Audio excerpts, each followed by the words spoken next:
Maths and science के related videos को देखने के लिए मेरे चैनल को सब्सक्राइब कीजिए। अगर अच्छी लगे वीडियो तो बेल आइकन को प्रेस कीजिए। Today we are going to discuss about angles through circle diagram.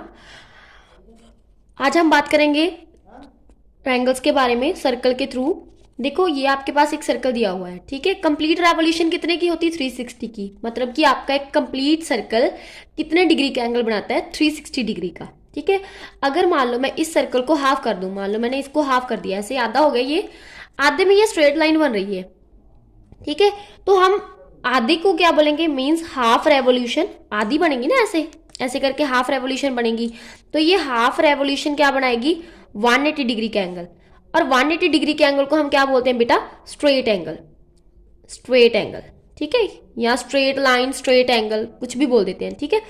अब मान लो मैं इस हाफ रेवोल्यूशन को अगेन हाफ कर देती हूं, मीन्स ये, तो ये बन गया 1/4 ऑफ द सर्कल। तो आप लिखेंगे 1/4 ऑफ द रेवोल्यूशन, क्योंकि कंप्लीट रेवोल्यूशन एक कंप्लीट सर्कल होता है। अब मैंने इसका फोर्थ पार्ट कर दिया, means 1/4 of the revolution. 1/4 of the revolution क्या होती है आपकी? 90 डिग्री। और 90 डिग्री को हम क्या बोलते हैं? राइट एंगल, ठीक है। 90 डिग्री को क्या बोलते हैं हम? Right angle. अब ये तो हो गई कंप्लीट एंगल की बात, हाफ रेवोल्यूशन की, 1/4 रेवोल्यूशन की।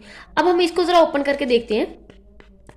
अगर मान लो मैं इसका 1/4 एंड हाफ के बीच में लूं, मतलब मान लो मैंने इतना सा लिया तो ये 1/4 बन गया।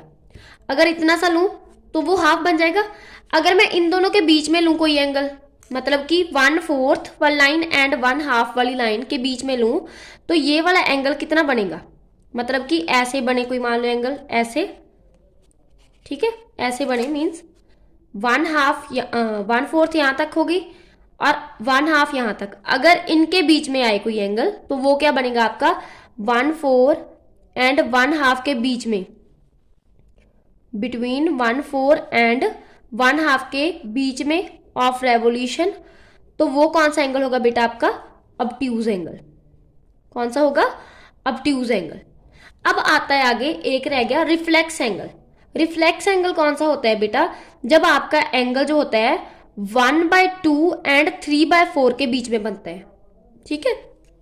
या फिर ऐसे कह दो 1/2, 3/4 जरूरी नहीं है, और 1 के बीच में बनता है, ठीक है। तो वो होता है आपका रिफ्लेक्स एंगल। रिफ्लेक्स एंगल, या फिर इसको बोल देते हैं more than half revolution. More than half revolution, जब मोर देन हाफ रेवोल्यूशन की बात आती है तो वहां पे आपका रिफ्लेक्स एंगल होता है।